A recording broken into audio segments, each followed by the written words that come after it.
అధ్యక్షుని కౌన్సిలర్ని జైలు పంపించారు.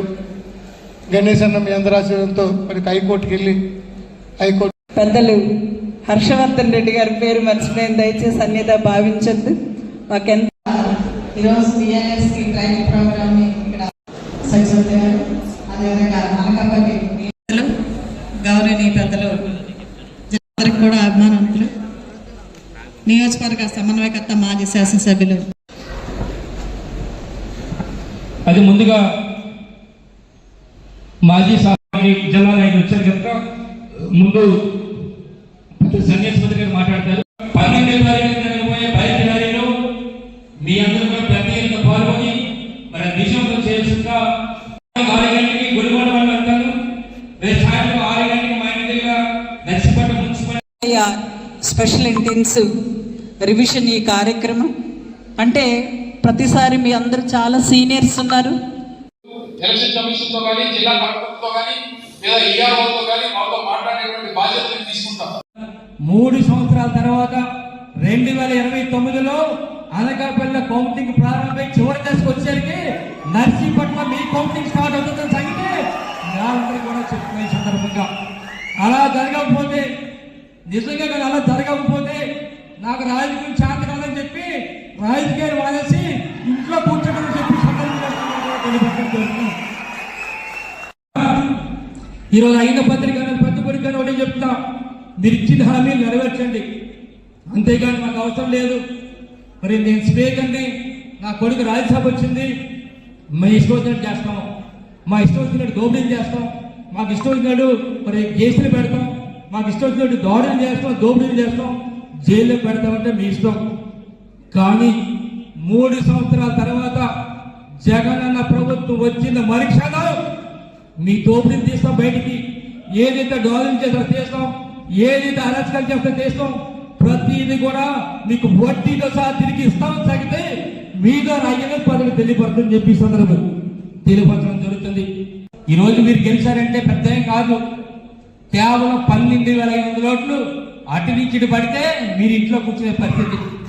మొన్న మీరు గెలిచింది 24,500, అందులో 12,500 ఓట్లు అటు నుంచి ఇటు పడితే మీరు ఇంట్లో కూర్చునే పరిస్థితి. ఆ 12,500 కూడా మీరు బీజేపీ జనసేన సపోర్ట్ చేసింది కనుక ఈ రోజు రోడ్డు మీద ఉన్నారు, కానీ మరి ఇంట్లో కూర్చునే పరిస్థితి అని చెప్పి మరి ఏదైతే కొద్దిపాటి మొదలు చెప్తాం. ఎందుకంటే గతంలో జగనన్న ప్రభుత్వంలో మన ప్రతి వారు కూడా పార్టీ చూడకుండా అందరు కూడా సంక్షేమ పథకాలు ఇచ్చినప్పటికీ కూడా ప్రజలందరూ కూడా మార్పు కోరుకున్నారు. కానీ ఈరోజు ఇచ్చిన వాగ్దానం నెరవేర్చలేకపోతున్నారు కనుక రేపు రాబోయే రోజుల్లో ఈ ప్రజలందరూ కూడా ఏ విధంగా బుద్ధి చెప్తారో మీరు తెలుసుకోవాలి. చేయని తప్పుకి వాళ్ళు కానీ వాళ్ళ కుటుంబ సభ్యులు కానీ ఎంత ఏడ్చుంటారో ఒకసారి అర్థం చేసుకోవాలి. అంటే మీకు తెలియట్లేదు, ఈరోజు అధికారం ఉంది కదా జైల్లో పెట్టి సరదా పడతాడు అయిన పదవి. కానీ రేపు రాబోయే రోజుల్లో ఆ కుటుంబాలు ఎలాగేచ్చారో రేపు రాబోయే కూడా మీకు కూడా అదే పరిస్థితి వస్తుందని సంగతి మీ ద్వారా మరి అయ్యన్న పదవి తెలియపరచడం జరుగుతుంది. వాళ్ళంతా అహంకారం అంటే ఈరోజు మాకు డబ్బు ఉంది, అధికారం ఉంది, దానికి తోడు మాకు క్రిమినల్ ఐడియాస్ చాలా ఉన్నాయని చెప్పి ఒక అహంకారంతో ఉన్నారు. దాంతోనే ఈరోజు ఎన్నో అగాత్యాలు చేస్తున్నారు. ఒకటే చెప్తా, అయిన పద్ధతి కదా పెద్ద కొడుకు కానీ ఈ 3 సంవత్సరాల తర్వాత జగనన్న ప్రభుత్వం వస్తుంది. జగనన్న ప్రభుత్వం వచ్చిన తర్వాత మీకంటే క్రిమినల్ గా ఆలోచించే శక్తి ఆ దేవుడు నాకు ఇస్తాడు.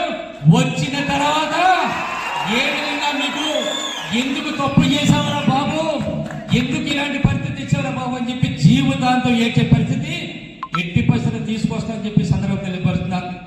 ఎందుకంటే ఈరోజు చాలా ఆనందపడుతున్నారు ఈరోజు అందరూ కూడా. ఎందుకంటే దానితో రాజ్యసభ కూడా వచ్చింది, ఈ మధ్యనే నిన్నే వచ్చింది. అంటే రేపు రాబోయే రోజులు కూడా మరింత కేసులు పెడతారు, మరింత జైల్లో పెట్టే పరిస్థితి మనందరూ కూడా ప్రిపేర్ అయ్యి ఉన్నాం. రేపు రాబోయే రోజులు 3 సంవత్సరాలు కూడా జైలు పంపించే ఏర్పాట్లు కూడా చేస్తారు. దానికి కూడా మనం ప్రిపేర్ అయ్యి ఉన్నాం. అయితే ఒక్కటి కూడా చెప్తాం, మీ అందరు కూడా ఎట్టి పరిస్థితుల్లో కూడా మనందరూ కూడా 2 సంవత్సరాలు ఎన్నో ఇబ్బందులు పడ్డాం. రేపు రాబోయే 3 సంవత్సరాలు కూడా మనందరూ కూడా పని చేయాల్సిన అవసరం ఉందని చెప్పి సందర్భంగా తెలియపరుస్తున్నారు. మొన్ననే ఒక అంటాడు, ఈ మున్సిపాలిటీలో టీడీపీ నాయకుడు అంటాడు, మరి బాబు నువ్వు ఎక్స్ఎమ్మెల్యే 20 రోజుల పాటు నువ్వు ఇక్కడ క్యాడర్ని, పార్టీ నాయకుల్ని, కార్యకర్తలను వదిలేసి గాలికి వదిలేసి వెళ్ళిపోయాడని చెప్పి కామెంట్ చేస్తాడు. ఒకటే అడుగుతున్నా, మరి బాబు మీ జగనన్న ప్రభుత్వంలో ఇదే అయ్యన్న పాత్రుడు పోలీసులు బట్టలు నోటీస్ కొడతానంటే వాళ్ళు కేసులు పెడితే 30 రోజులు ఎక్కడ దాకున్నారా బాబు మీ అయ్యన్న పాత్రుడు అని చెప్పాడు. ఎందుకు ఆ రోజు టీడీపీ కార్యకర్తల్ని గాలికి వదిలేశాడు మీ అయ్యన్న పాత్రుడు అని చెప్పి అడుగుతున్నా. అలాగే 41A నోటీస్ ఇవ్వడానికి నల్లజల్ల నుంచి పోలీసులు వస్తే అయ్యన్న పాత్రుడు ఎక్కడ పోయాడు బాబు 30 రోజులు అని చెప్పి అడుగుతున్నా ఈ నాయకుడిని. అలాగే హైదరాబాద్ లో వాళ్ళ అబ్బాయి మీద కేసు పెడితే వాళ్ళ పిల్లల్ని సత్యమంది వదిలేసి ఎక్కడ పోయారు అని చెప్పి అడుగుతున్నా. అంటే ఈ విధమైన కామెంట్లు చేస్తే రేపు రాబోయే రోజుల్లో అంతకంటే ధీటుగా ఇస్తామని చెప్పి ఈ సందర్భంగా తెలియపరుస్తున్నారు.